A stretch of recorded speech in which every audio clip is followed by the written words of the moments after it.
The reality of the situation is that it goes into a landfill, it gets incinerated, or it gets shipped offshore to be buried in some foreign country. This episode is brought to you by my workshop, Work in Harmony. Spark team unity and ingenuity through music. Learn how you and your cohort can coalesce and create together at izoldat.com/WIH.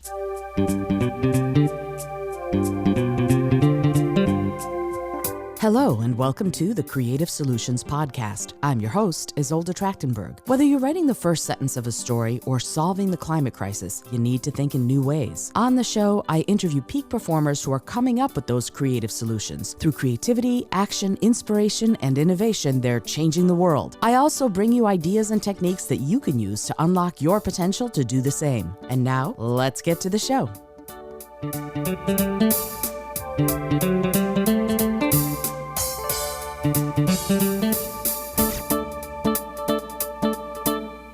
Hello and welcome to the Creative Solutions Podcast. I'm your host, Izolda Trachtenberg. Thank you so much for being here.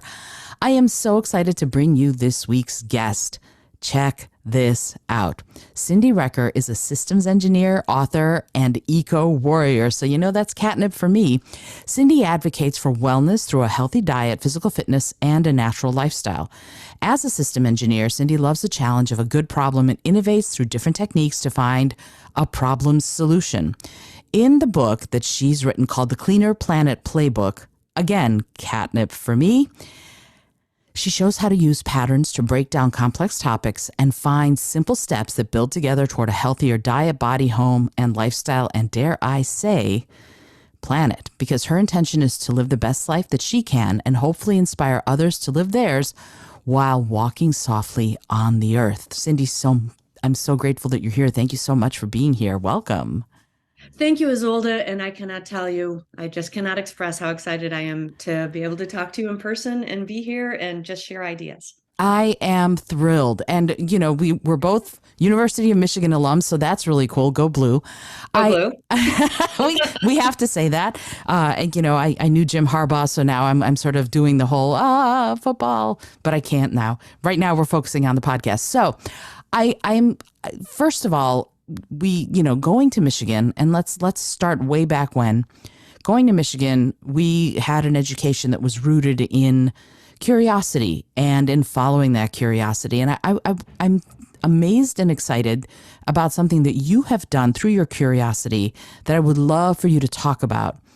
And that is, and this is a big beginning and a strange one, but I love, in reading your book, what I loved is how you took personal organism concepts and expanded them to the earth organism, to the fact that the things that you're doing to yourself and with yourself and for yourself right now today have results and consequences to the entire planet. And I would love to chat with you about that, about how you got your head around this concept and what made you go, yes, this is the thing that I think will change everything.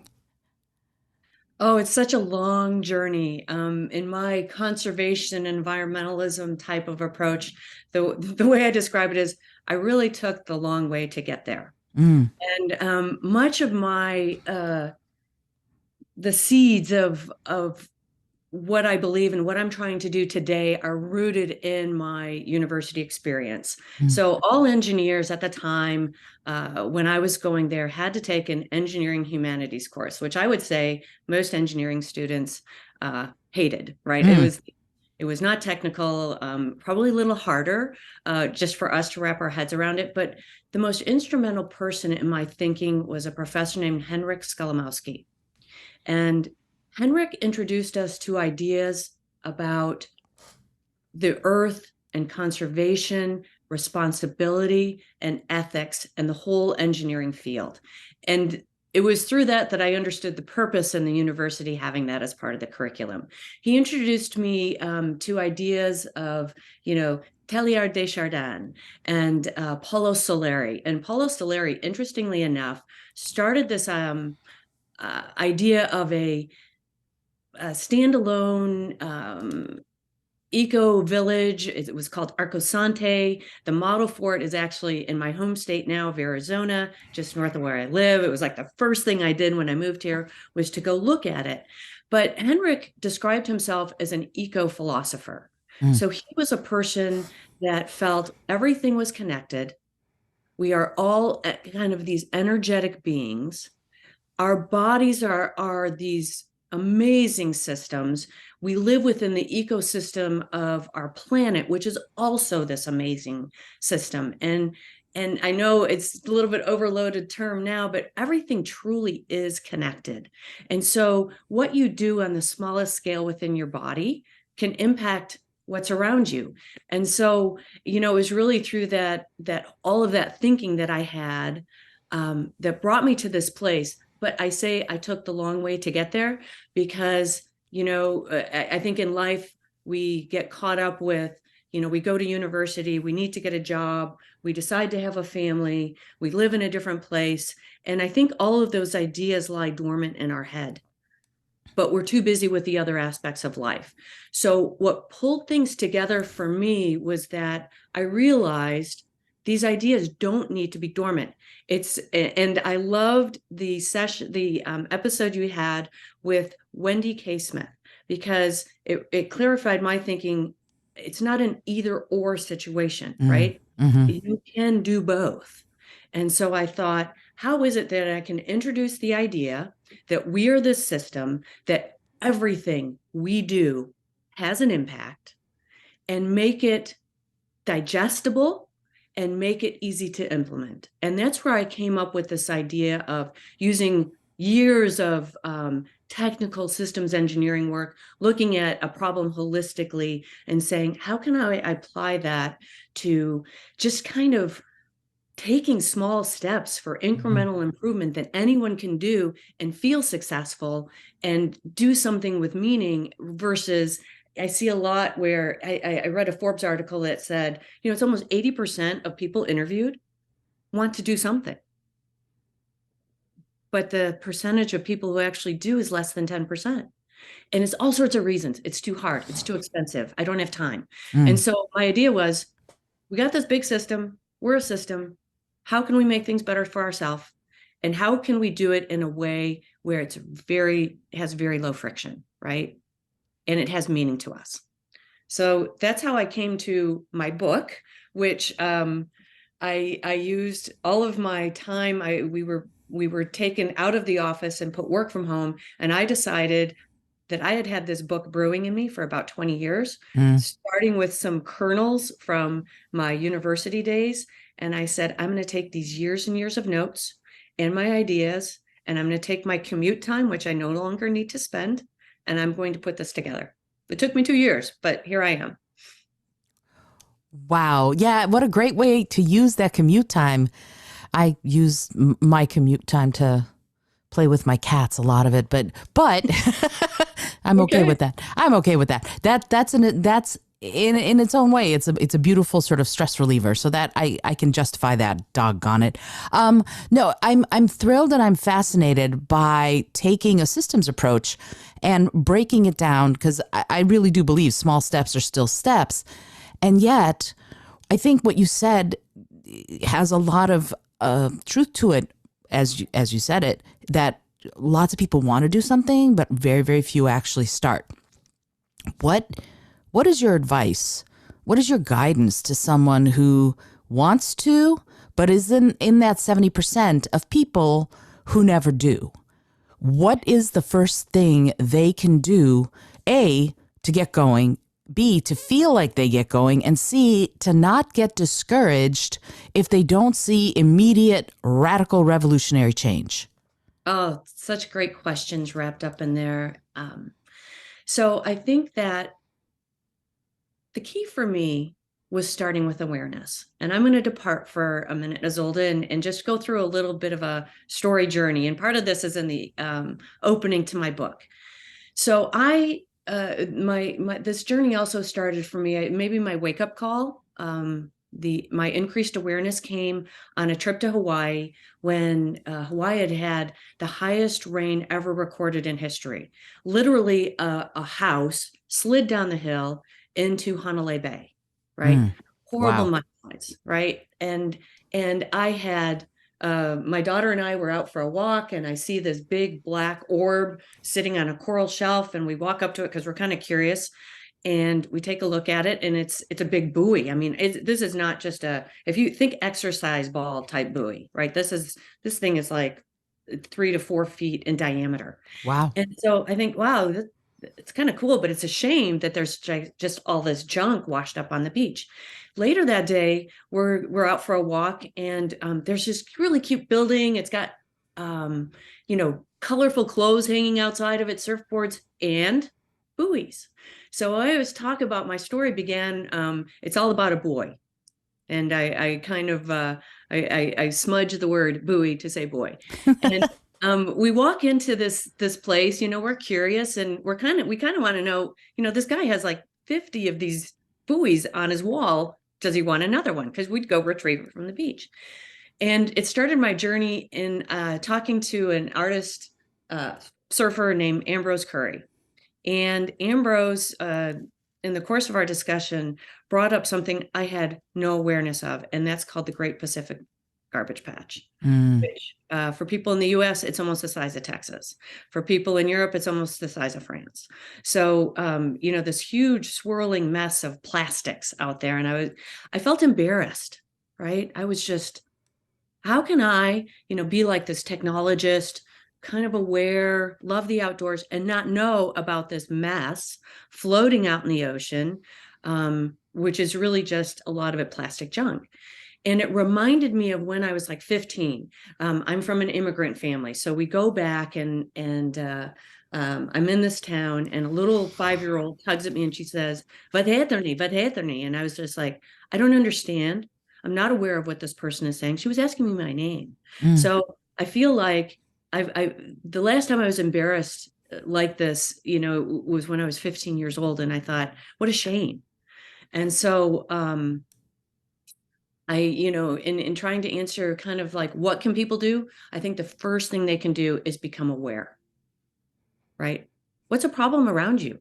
What do you see? Open your eyes. There's a little walking meditation that I do, and it's just, if you can go outside for 2 minutes, and roughly, let's just take a quarter-mile walk over that 2 minutes, out and back. Maybe it's just down the block. What do you see, right? Do you see trash? Can you see the sky? Um, you see someone wasting water? And just kind of just get a sense for what's going on around you. And what I always say, and I say this in my book, and that is, you have to pick something with meaning. So I'm not going to give you a tactical answer, right? I'm going to give you the answer of, in your day, what has meaning to you, and what do you want to change? And what can you be a little bit more aware of? Is it wasting the extra trip to the grocery store? Is it looking at a food in your pantry and saying, I don't understand over 50% of the ingredients that are in this? Or why do I have a rash on my arm after I just ate these crackers? To anything like, my water tastes a little bit funny, or why does my family leave all the lights on in the house, right? It's all these little things, right? You can just snap through, what do I see, and what do I want to change? So I will give you, my first action was, and now I have learned over time that there are different solutions to plastic, but my first thing was, plastic was on my radar after understanding about the Great Pacific Garbage Patch. I had a school-age child, and so when the school asked me to bring 2 dozen of plastic water bottles, I just said no. I will bring compostable or disposable paper cups, and I will bring a big tank of water, or assign me something else to use that either doesn't have a chemical in it, or is not packaged in plastic, or it, is not bottled, and that sort of thing. And again, I'm just going to go back to, you need to find and connect to what's important to you. And again, I'll go back to my mantra right now is, everything we do has an impact. Whether you're doing something out of convenience, whether you're doing something by over consuming, let's say you're buying a lot of food and not using it, or some other sort of carelessness, like maybe not disposing of something properly, or maybe there's a better way to eliminate an electronic. This is another hot topic for me, is e-waste, right? Maybe there's a better way than just tossing something that's not working in the trash and putting it in a waste stream that can actually do something with it. Wow. You're going to notice that I pause periodically, Cyndi, because I'm sort of taking in what you've said and synthesizing it.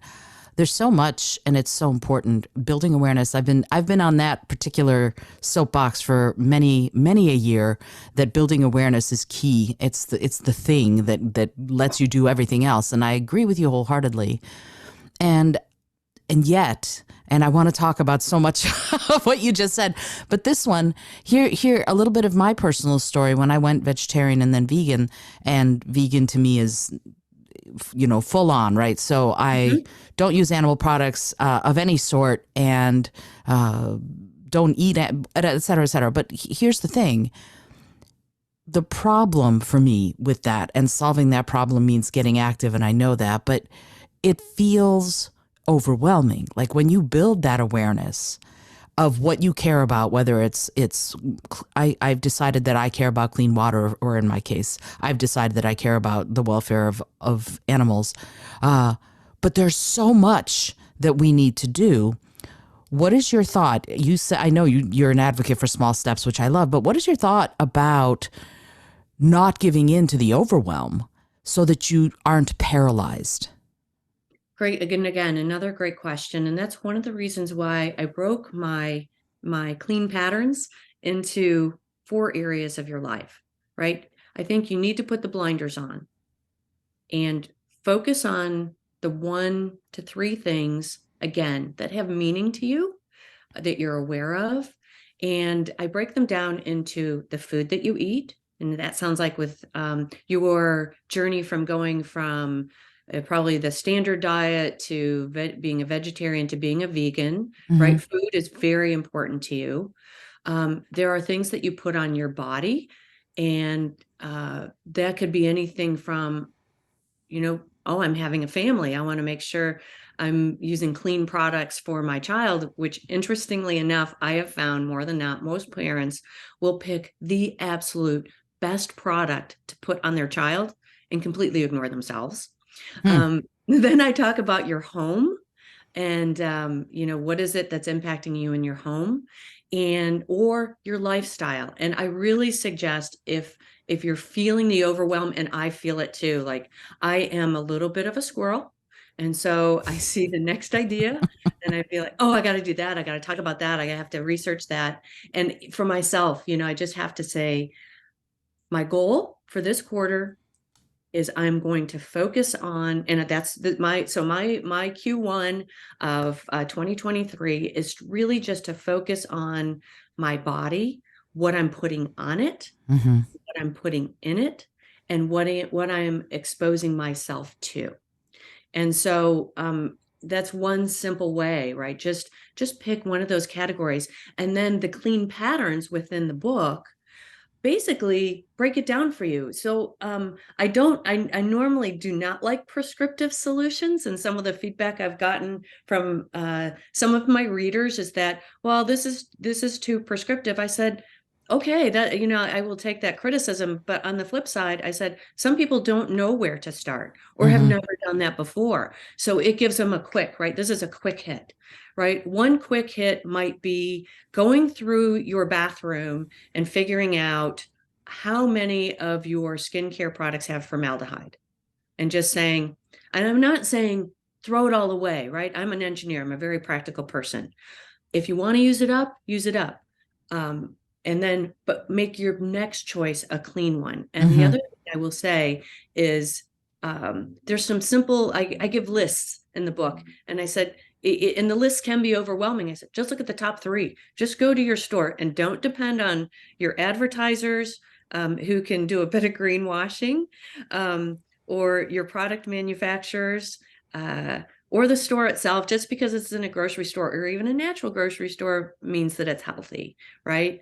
But just pick one place and start with it. And I think it's like anything else in life, especially with social media. I mean, social media feeds and news, and just kind of, if you work outside the home, or if you read a lot, it's throwing so many ideas in your brain at one time, that I think that creating one narrow focus for what you want to do and sticking there, and if it means cutting back on your social media time, or maybe just looking at feeds that have to do with, food or your body or your home. I mean, it is exploding how many different areas you can subscribe to get helpful tips and hints, including those to focus your mind, right? And to create some of those blinders and some space so you have time for awareness and time to think. I think that for me, that has been my biggest challenge over the last couple of years, right? Creating space to know who I am, what I believe in, and what I want to accomplish. All three of those are phenomenal. As far as if you're being on this planet right now, those are things that are so important to think about. And it brings me to my next question, and that is, the awareness is great, right? And beating the overwhelm is great. But the next thing it sounds like you're talking about is assessment and critical thinking, right? So you're needing to not only be aware, but once you're aware, it's time to take the next logical step, and that is to assess what it is that you're aware of. And yet, a lot of people either don't have the time or don't take the time, or like you said, sort of buy into consumer culture. What is how do you approach this? Let me ask it that way. How do you approach consumers? And let's just look at that word for a second, right? We can look at consumers as people who consume, and that means we're just taking resources. But how do you look at consumers and convenience as a way of building that bridge to assessment and critical thinking? Okay, so do you talk about your catnip? My Yes. catnip is assessment and critical thinking, right? Woohoo. Those are Awesome. the tools in a system engineer's toolbox. And so let's break things down in between consumers and convenience. As a personal impact, or let's just, I'm going to rewind just a little bit and talk about my approach. Hmm. In researching for this book, I would say 90% of the information launched at people is negative. Mm. If you don't do this, we're not, this is going to be a terrible planet for your children. If you don't do this, do you know what you're doing, right? And it's just this soapbox, beating the drum of you're bad, right? And Mm-hmm. so my whole approach is, how can you bring joy into this process? Right? That's really my key. How can you make this something someone really wants to do versus something someone has to do? The consumer, or I would say the convenience market is a little bit hard to touch. And it's because we, living in the United States, have grown up on convenience. Mm-hmm. I think it all started in the 1950s with TV dinners, right? Let's get convenient, which just pumped our food supply with all sorts of chemicals and things like that. And so that is one where I've had a little harder time trying to find the joy of someone not being able to do something convenient. Right. So again, going back to, some ideas that other people like Seth Godin have, um, they are looking at a way of making the convenience inconvenient. And I kind of like his, at first I kind of had a knee-jerk reaction to his idea. But what his concept is, and again, he's very much about carbon and carbon offsets right now. And I know that there are opportunities, if you buy a plane ticket, for example, to pay a carbon tax. I don't know anyone who's going to do that. Maybe somebody will. I'm not sure that I would do it. And so what he's talking about really is, let's make carbon the enemy, and let's make sure that those who are buying things that are highly convenient, that are damaging either to our health or the planet, and just add a little bit of friction in terms of cost to make it not so appealing. The one that he uses, again, a little bit outside of what I would imagine for myself, but he talks about the person who has the availability of the private jet to fly from New York to London, right? Oh, we all have private jets. Come on. Right, right. But the numbers work in my mind, so I'm going to continue. And so what he says is that he said, let's say that that flight for that very wealthy person who can take the private jet from New York to London is a $25,000 flight. And what he says is that for that person to pay their fair share for the limited number of people on that plane, is really closer to, let's say, $300,000. Mm. Rather than allowing that plane to travel at its $25,000 price point, you really have that person who probably has the means to pay $300,000 pay that extra bit, right? And use it almost as a tax. And what I liked about his analogy is that, okay, you could dial that down to, do we put some type of tax on using plastic bottles, right? You can sell in aluminum now. I've been to hotels where they serve in aluminum, Mm-hmm. which has there is a big myth about plastic recycling. I think it's less than 6% of plastic gets recycled, with the exception of a few special plastics. Of those 6% that are recycled, they can never be a plastic beverage bottle again. The majority, again, I don't want to be an absolute. The reality of the situation is that it goes into a landfill, it gets incinerated, or it gets shipped offshore to be buried in some foreign country. And Mm. so, I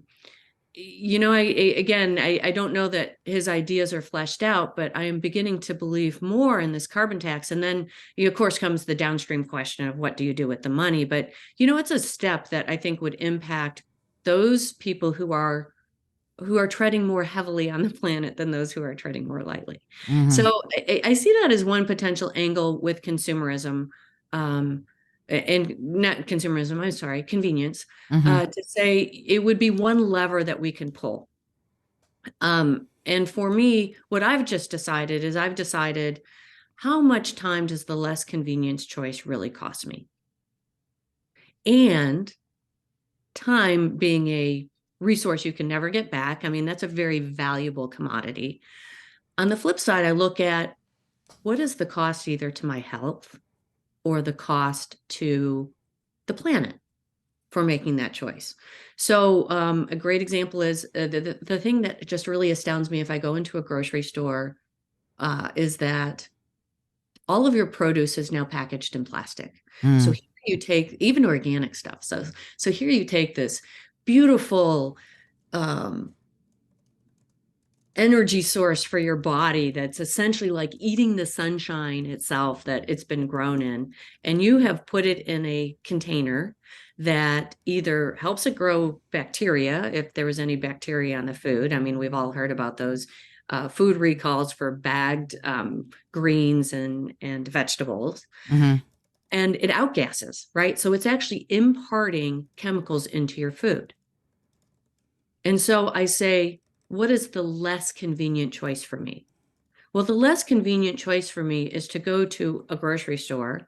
And I know not everyone has access, but versus a big corporate grocery store where everything is packaged in plastic, or I can go to, here we have a market called Sprouts, where it's not always the most beautiful produce, but it's highly functional and none of it's packaged in plastic, right? I can make that less convenient choice. And, are you going to get people to do it? I don't know. There's some friction around it. But again, I'm going to go back to my awareness word, and that has, it's a habit that can be changed. And I do have some small steps in the book around lifestyle choices and around your home and food to some extent that just give you some quick hits, right? Um, if you're traveling, take your own food. If you are in a store and you can make a different choice and not buy the plastic, do it. Also, another one, I work with a guy. I love this. Every time we go out for lunch, it doesn't matter what kind of lunch we have. He always has leftovers. He always brings his leftover cardboard pizza box. I Right? He's love never that. taking the restaurants to go container. Does he look a little funny carrying around his pizza box? Sure.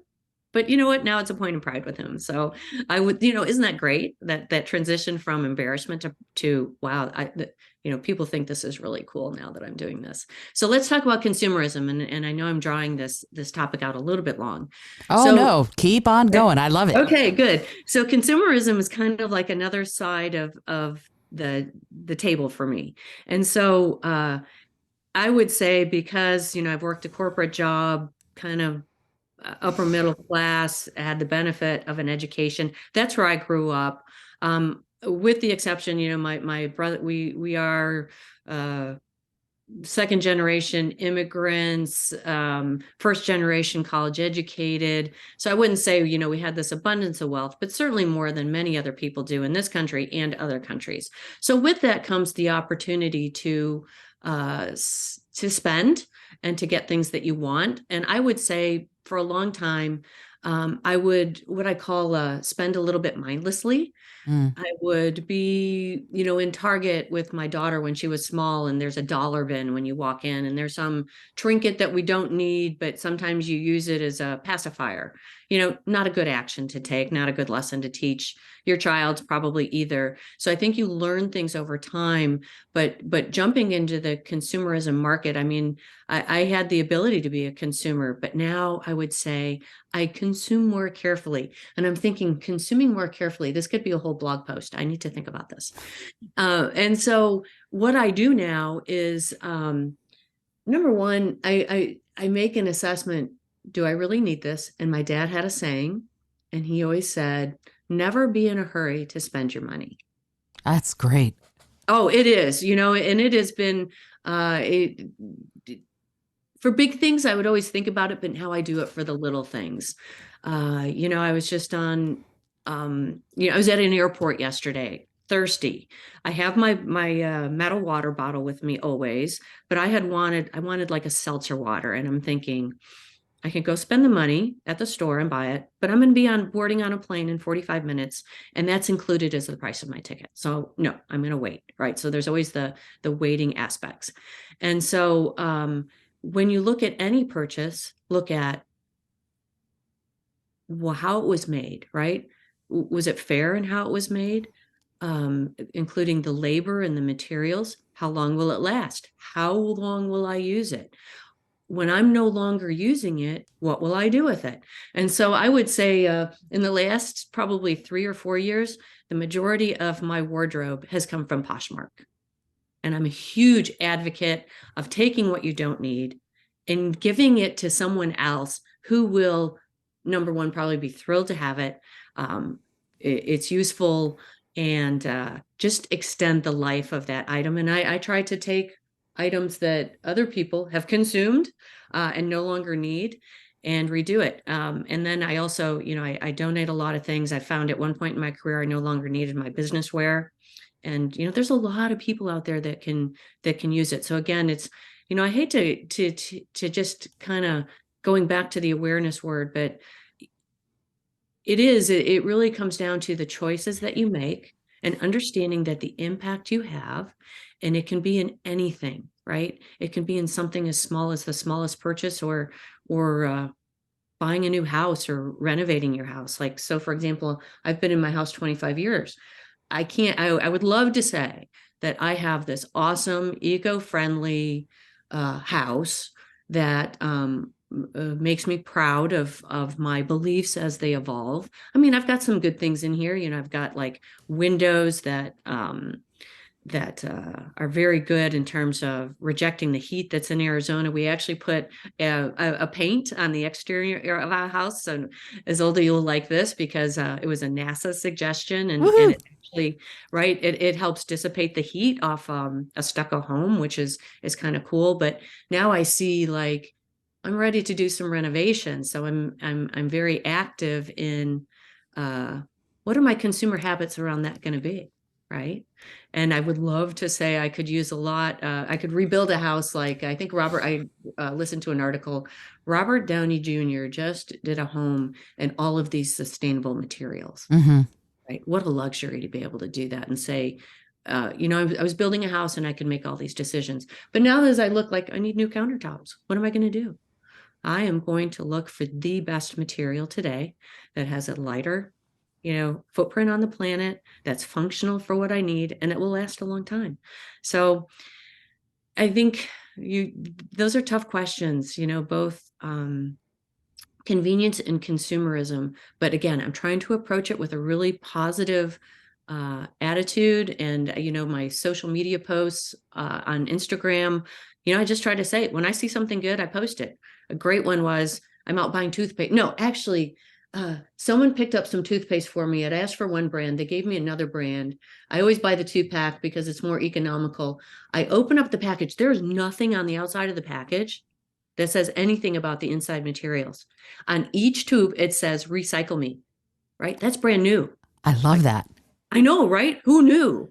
And I was like, oh my gosh, I wrote to Colgate right away. I said, you need to put this on the outside of your package. It might change how a consumer, picks up your product. So, and again, it's keeping your eyes open, it's making a little space for it, and it's thinking, is this what I want to do? And is this meaningful to me? And can it help me?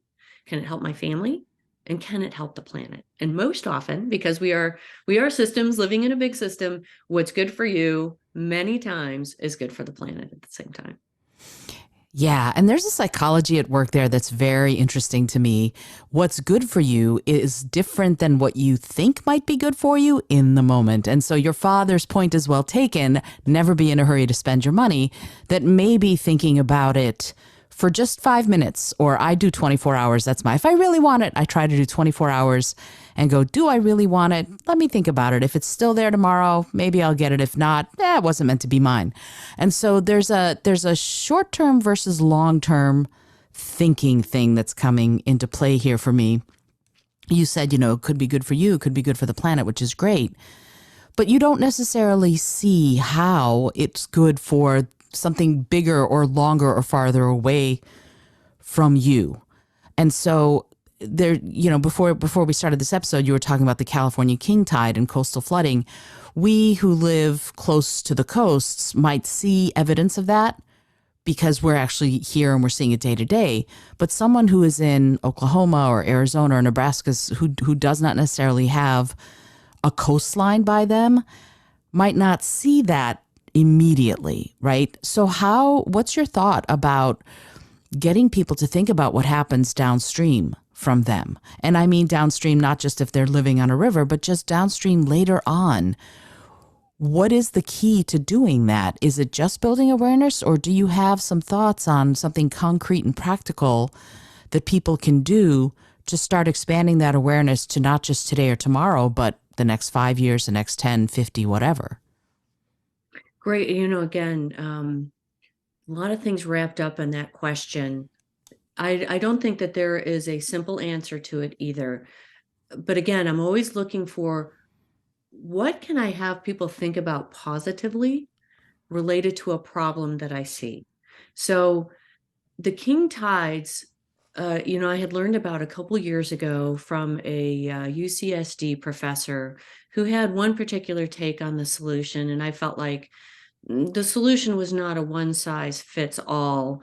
And what meaning did that have to me? Because I was visiting the coast at the time. And so I had a little bit of disbelief. And I would say that for someone like me, just looking at photographs, looking at a news report, it's in and out of my head in just a couple of seconds. But I feel like we need to look at the coastal flooding is one aspect of what's happening with our ocean. And if you cannot think about, oh, I am not worried about someone's home in California that gets flooded, or some railway that gets washed out because it's too close to the ocean, or some bridge, what you can think about is the system of the ocean. And it is one very big, complex system. And maybe it's not just thinking about the coastal flooding, but if you're a landlubber like me, one thing you can think about is the statistic that almost, I believe the number is close to 70% of the air that we breathe in terms of oxygen is generated by the ocean, Mm. right? And so if you think about, air is one of the key elements uh, that we need to survive, right? Air, water, eventually food. And if you can somehow in your mind draw the line to, well, what is happening out there? Let's start generating. Is there something I can be curious about? Is there something that I can do? What aspect of this is important to me? Right? Because the king tides, yes, they are destroying property, but it's really a function of something larger. And that is the climate really causing these things? Or was this a one-off situation where you had uh, the timing of the plan for the where the tide normally would be with the pull of the full moon, that sort of thing, or is really something happening in it? And it dials into someone's curiosity and what aspect of it might be important for them. So I've talked about air you breathe, right? Seems a little bit nebulous, but again, it has an impact. If you can't think about air, think about the food that you eat, right? Start thinking about the ocean as one big thing, and there's a lot of things happening to it at one time. Climate is really impacting it. Downstream, what is that going to mean for me? So that's the downstream impact. And it's like you said, what can that person do to look upstream? Look at what has meaning, right? Meaning might be food. Meaning might be, I want to go visit that. Will it prevent me from having some future plan so that hits your lifestyle? Is there something I depend on for the ocean from my home or from my body? Maybe you use some type of product that's generated from algae, or because the algae or some other component in the ocean is key to something that you ingest, or something that you put on. And there's just, it just could branch like a tree. It can just, the branches can go out in hundreds of directions. And that's, most people are going to say, I don't care. But sparking that curiosity, what's your spark, right? And I talk about that a little bit in the book too. You need to find your spark and what has meaning, and find some way that it's impacting you. And if that speaks to you, then learn about it and find out what you can do about it. Mic drop. I had to say that. That was great. Absolutely. And it's funny because what speaks to you is something that you can come up with yourself, but then it's also something that you can that sort of can act on you, right? For example, if you mentioned this in the book, you go to the ocean and you see that you can't go in today after a big rainstorm because there's an algal bloom, right? So if there's an algal bloom, you can't go in, and you spent all the time driving out to the ocean, and now you're not going in the ocean today because it's harmful to you. And if we start asking those why questions back to the start, you might see that, oh, wow, okay, this is a problem that is something in a way that I had something to do with. And then we have that personal accountability. But at the same time, you were talking about problem solving in a way that is accessible. And I would love to ask you to talk about the Apollo 13. You mentioned this in your book also. The Apollo 13, your book is so great. I'm like, there's so many things to talk about. But the Apollo 13 example that you said, all of a sudden they were faced with catastrophic problems, and so many of them. And they had to figure out which problems to focus on first. Can you talk about that analysis and how someone can do that? Yeah, I love that story. That's probably uh, probably pre-college. I have I had that story has stuck with me with meaning for years. So yeah, so for those of you who don't know, I'll do a quick rundown of the story. So we had an Apollo mission where basically, they had an explosion on board. The most valuable resource to these astronauts is air, right? They need oxygen to live. If they don't have oxygen, it is one of the key elements of life. And so they had multiple systems fail on the aircraft at one time. And that's just overwhelming, right? And I loved, I didn't really want to draw the analogy in the book because I thought it was kind of like a bridge too far, but basically to say this crew was overwhelmed. So we feel overwhelmed with where to begin in our journey to either improve our health or improve the planet. This group was overwhelmed and they had a very short timeline to do something about it. And they had a lifeline to the ground. So they still had communications after this explosion. And basically, this explosion caused a bunch of their breathable air to just leave, right? It was gone. It was in space. It's a resource, kind of like time, that you can never get back. And so what they did is they kind of threw away all of the procedures that they might have had, which were designed to solve one problem at a time. And that's kind of how I view what I see going on in the environmental space a little bit. We are trying to solve one problem at a time. Guilty of it myself, but you have groups that want to solve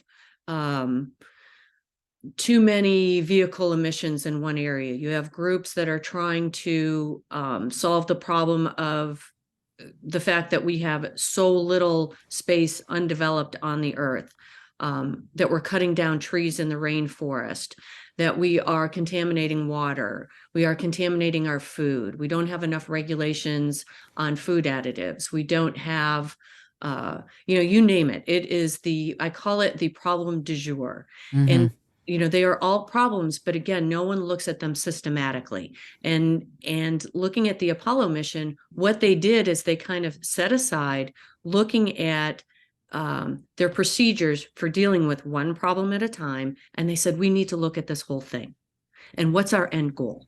Our end goal is to get back to Earth, right, and be alive, right? It's to do the mission and be alive.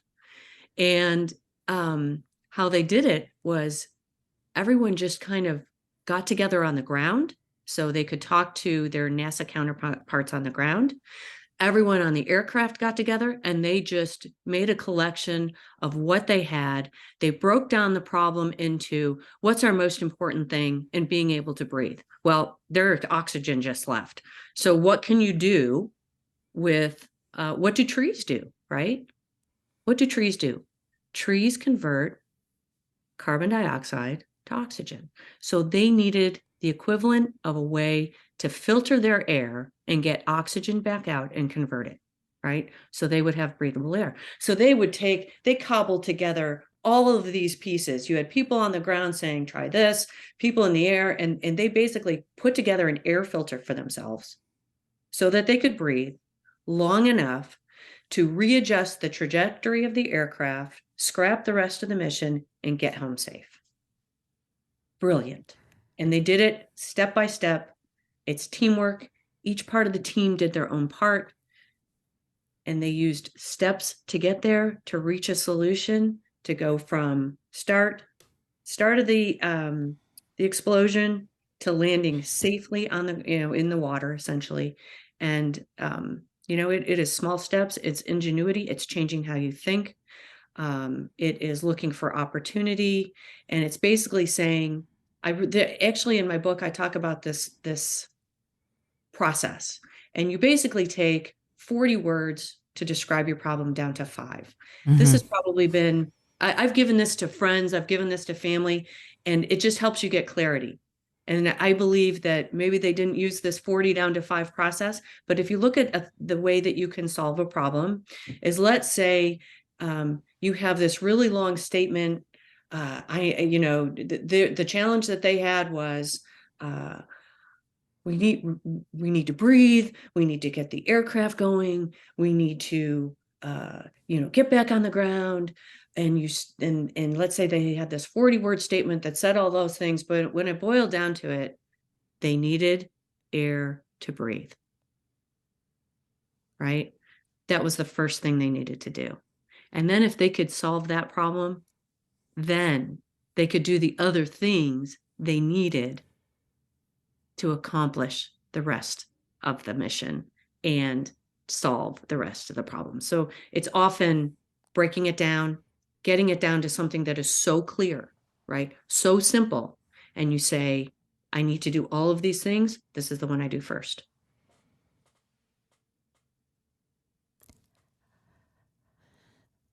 I love that so much. And it's so interesting to me, that whole notion of clean air and what you're facing, clean resources that are available to all the beings on the planet. I look at it like you can live about 4 weeks without food. You can live about 4 days without water, and you can live maybe about 4 minutes at the most without air. And most of us can't even live that long. So having access to clean air is crucial, and having access to these resources, these natural resources that maintain life on Earth, is crucial. And I'm glad. My next set of questions was going to be about 40 words, so I'm glad that you talked about it. Now I don't have to ask you that, but Okay. I because there it is. You already talked about that notion of gaining clarity. Before we end, I have just a few more questions, because honestly, Cyndi, we could do this for forever. And I know you've got a day to get back to. What I know, build awareness. I get it. I totally get it. And I know assess, and I know think in systems, and all of that it's all in your book. And I think, yes, let's talk about the title of the book and all of that in a second. But can you give me 3 things someone goes, you know what? I love this episode. I love Cyndi Recker. I want to know more, but I want to start right now. What are 3 things, actionable things someone can do today Okay. to make an impact? You've got it. So I would say starting where you are today, one small step to change clean air. Let's use that as the first example. There is something called the Ecosia browser, and it's spelled Ecosia. And you can just switch your browser that you use on your phone or on your tablet or on your laptop or home machine. And when you switch to that browser, this organization that runs this browser basically plants trees.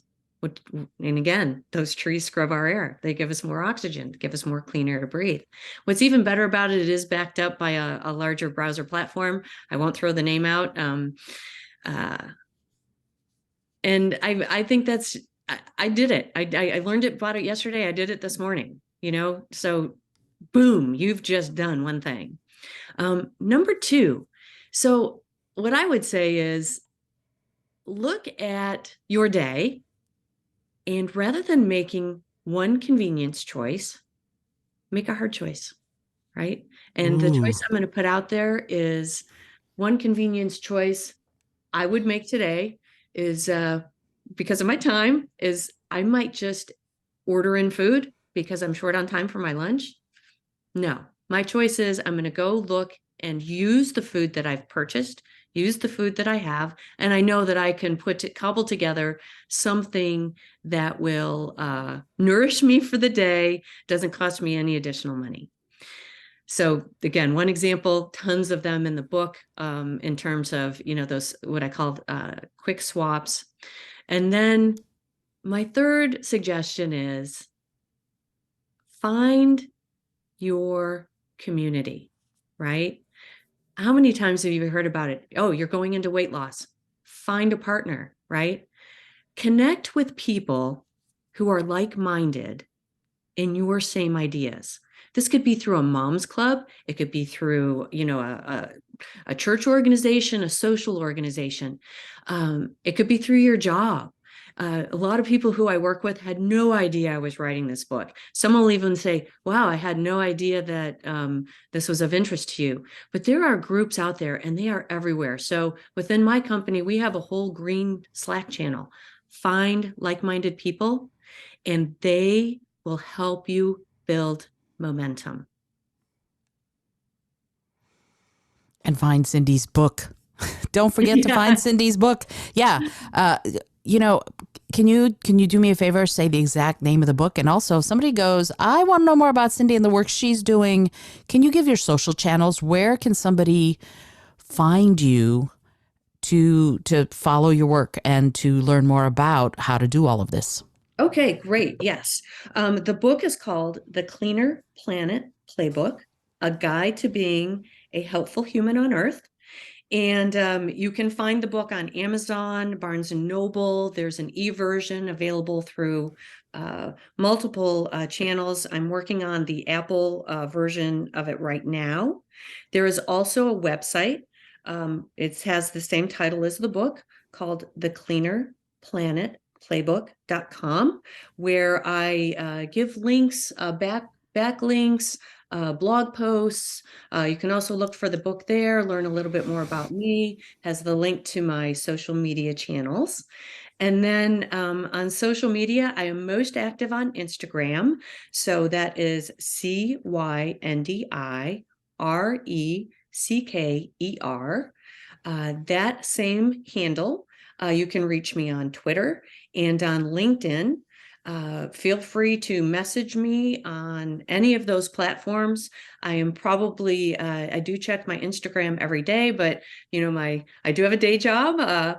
And so, right. So sometimes I might be a little longer in getting back to you, but that's, I say that I am by day, I'm a systems engineer connecting you at 30,000 feet. And by night, I am my eco warrior. So, does that answer your question, Izolda? Is that enough information? It absolutely is. And I will put all of that information in the show notes with clickable links.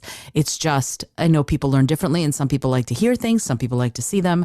All of that will be in the show notes so that you can just go ahead and click the link and find Cyndi and learn more about the Cleaner Planet Playbook, as you should, because honestly, I'm going to I need to review now that I've read it, I need to review the book on Amazon and all that, because one of the things that I find, first of all, you are my people, Cyndi. You think you're mine too. But I knew this. We connected actually before I even started writing the book. Wow. That's amazing. Right. And yeah, I mean, let me just say this so that if you're listening to this, you will know, I don't ever support anything I don't wholeheartedly believe in. And this book is so fascinating. And also, doggone it, there are practical actions you can take. And what's one of the things that I'm Cyndi, your ears will burn, but here goes. One of the things that Cyndi is amazing at is taking these complex subjects and making them super simple to understand and think about and then take action on. And she gives you all sorts of questions that you can look at and start that awareness development and that assessment and critical thinking that we were talking about, so that it seems easy, because Cyndi's done the job and the work of making it easy to grasp, understand, and act on. So yay, Cyndi. That I don't say that often about books, but I can say that about yours. And I, again, am so grateful that you took the time to talk about this. And it's a subject obviously close to my heart. I would love to ask you, I know you listen to the show, so I know you've probably heard this question. I have one question that I ask everybody who comes on the show, and it's a silly question, but I find that it can yield some profound answers. And the question is this: if you had an airplane, environmentally friendly, of course, that could skywrite anything for the whole world to see, what would you say? Oh, let's see. Own your impact. Mic drop. I love that. I love that. And from your father, I would say never be in a hurry to spend your money. It'd be, the plane would have to write that one for a few minutes, but okay. It could be one of those banners, that flies along on the beach. Because solution. It is such a simple, beautiful way of saying this. Don't be in a hurry to spend your money. Absolutely. And we tend to overspend. And so going, you know what, I'm not going to be in a hurry about this is stunning. So, Cyndi, you've taught me my new catchphrase. I love it. Or maybe your dad has. I am, again, super grateful that you took the time to be here. And you're going to come back in just a second. And you're going to come back on Wednesday, I know, to listen to this, because we're going to do the bonus round full of fun questions for Cyndi. Cyndi, once again, thank you so much for being here. I really appreciate it. Izolda, 2 words. Thank you. You are so very welcome, and thank you. This was super fun, and I can't wait. Actually, I mean, the episode's out now if you're listening to it, but I personally right now cannot wait to have this episode out. Thank you so much. Cyndi. Again, Izolda, for me, this has been a long journey. Watching you over the years, watching you grow and your podcast grow, and just I really have, I call it the fizzies, just having the opportunity to talk to you. So That's awesome. I appreciate you so much. Thank you so much for listening to the show. You know what I always say. This is Izolda Trachtenberg for the Creative Solutions Podcast. I am super grateful that you took the time to listen. The episode's brought to you by Podbean, my host. They're amazing. And also Brain FM. I use it every single day. You know that. And I never, ever, ever, ever affiliate myself with anything I don't believe in, so you know that I love what I talk about. Until next time, I remind you, as always, to be bold, be creative, and most of all, be kind.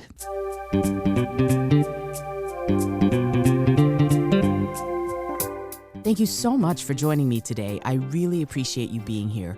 Please subscribe to the podcast if you're new, and it would mean the world to me if you told a friend about it. Today's episode was produced by Izolda Trachtenberg and is copyright 2023. As always, please remember this is for educational and entertainment purposes only.